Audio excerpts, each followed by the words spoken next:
चकबंदी आखिर होती क्या है? आइए आज इस वीडियो में इसी के ही बारे में जानकारी करते हैं कि चकबंदी आखिर होती क्या है। तो चलिए वीडियो को विस्तार से शुरू करते हैं, लेकिन उससे पहले आपसे गुजारिश है कि अगर आप लोग इस YouTube चैनल पर नए नए आए हैं तो कृपया चैनल को सब्सक्राइब कर लें और हाँ, वीडियो को लाइक करना बिल्कुल ना भूलें। तो चलिए विस्तार से शुरू करते हैं। चकबंदी होती क्या है? सबसे पहले जान लेना जरूरी है कि कहां कहां पर चकबंदी लागू होती है। बहुत से लोगों को इस बात की जानकारी नहीं होती है कि चकबंदी क्या होती है और ये कैसे लागू होती है।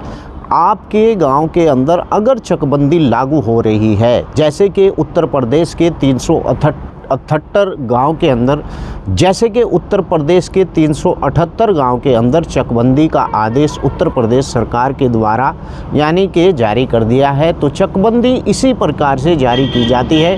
राज्य सरकार आयुक्त ऐसी चकबंदी को यानी कि राज्य के अंदर नियम के अनुसार इस बात की घोषणा करता है और फिर जिले का आयुक्त उस क्षेत्र के अंदर जहां पर चकबंदी होती है उसे वहां पर नोटिस के माध्यम से यानी लोगों को जानकारी दी जाती है। चकबंदी के अंदर आने वाली क्या प्रक्रिया होती है? आपकी अगर कोई भूमि है तो वो चकबंदी के अंदर आएगी। कौन सी भूमि छोड़कर? अगर आपका कोई बाग है या कुआं है या ट्यूबवेल है या फिर इस प्रकार की कोई आबादी की ज़मीन है, आबादी की भूमि और बाग बागीचे की भूमि, ये भूमि चकबंदी के अंदर नहीं आती है।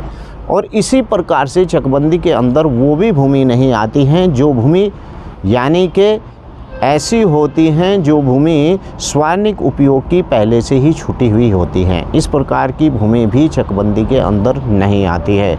चकबंदी के अंदर क्या फ़ायदे हैं कि अगर आपके पास भूमि है और आपको कोई व्यक्ति ये कहता है कि आप अपनी भूमि की चकबंदी ना कराएं, तो उससे बड़ा मूर्ख व्यक्ति कोई नहीं जो अपनी भूमि की चकबंदी नहीं कराता है।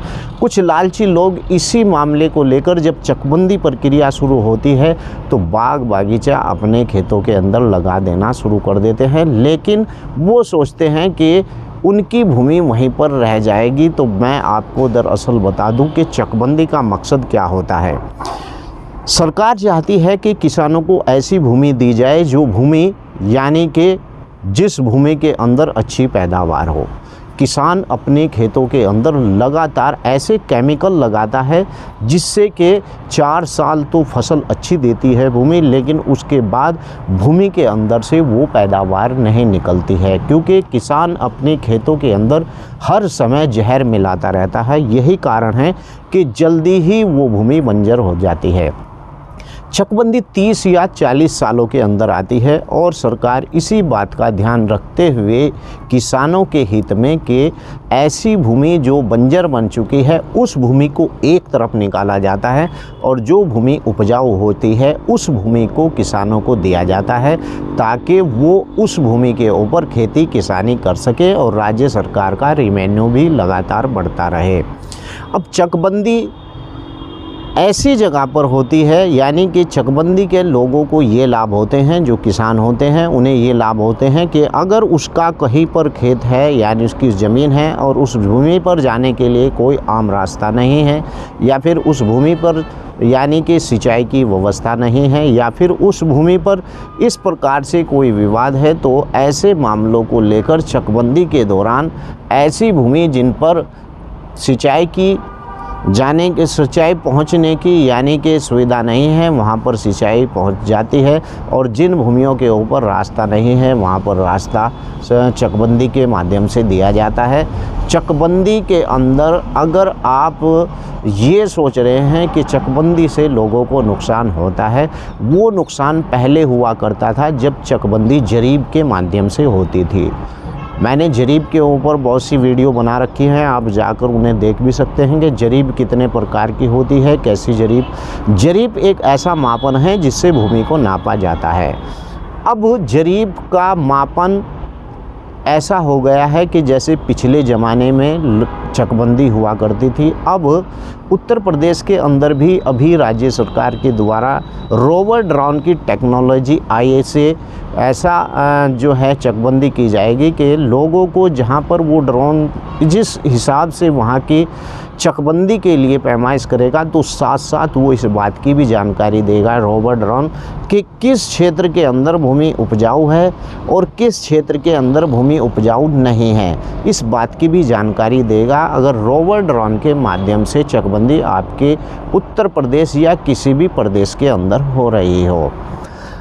और चकबंदी पहले की प्रक्रिया अब नहीं होती। पहली चकबंदियों के अंदर क्या होता था कि लेखपाल, पटवारी, कानूनगो, तहसीलदार बेईमान होते थे और वो लोग जरीब के माध्यम से कड़ियों को हटा दिया करते थे और फिर जरीब से पैमाइश करने के बाद नक्शा 23 दिया जाता था, लेकिन उस नक्शा 23 में भी वो लोग बेईमानी करते थे और किसानों को बेवजह लूटते थे।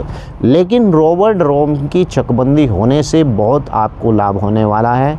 अगर आपकी ड्रोन ने तभी पैमाइश की है तो आप ऑनलाइन तभी उसकी खतौनी निकाल सकते हैं और आपको उसके नक्शे का पता चल सकता है कि आपके पास कितनी भूमि है। तीसरा फ़ायदा ये होगा कि कभी भी आपको अपनी चकबंदी के कागज़ अगर चाहिए तो वो सब ऑनलाइन हो जाएंगे और आप कहीं पर भी अपने सारे रिकॉर्ड को कभी भी देख सकते हैं। लेकिन चकबंदी पहली जो पुरानी चकबंदी होती थी उसके अंदर बेईमान, घूसखोर, बदमाश लोग बैठे हुआ करते थे। एक नगद लेने के वो किसान से पैसा लिया करते थे। लेकिन इस बार जो नई टेक्नोलॉजी की चकबंदी होती है उस चकबंदी के माध्यम से आपको हर एक रिकॉर्ड ऑनलाइन ही मिलेगा। तो मेरा कहने का मकसद यही है, अगर आपके क्षेत्र के अंदर इस प्रकार से AI ड्रोन, रोवर ड्रोन की टेक्निक से चकबंदी हो रही है तो आपके लिए बहुत ही फ़ायदेमंद वो चकबंदी होने वाली है। अगर चकबंदी से संबंधित आपका कोई सवाल है तो वीडियो के नीचे लिख सकते हैं और वीडियो को लाइक करना ना भूलें, वीडियो को शेयर करें। आपका कोई भी जानकारी आपको लेनी है तो वीडियो के नीचे लिख सकते हैं। जय हिंद, जय भारत, खुदा हाफिज़।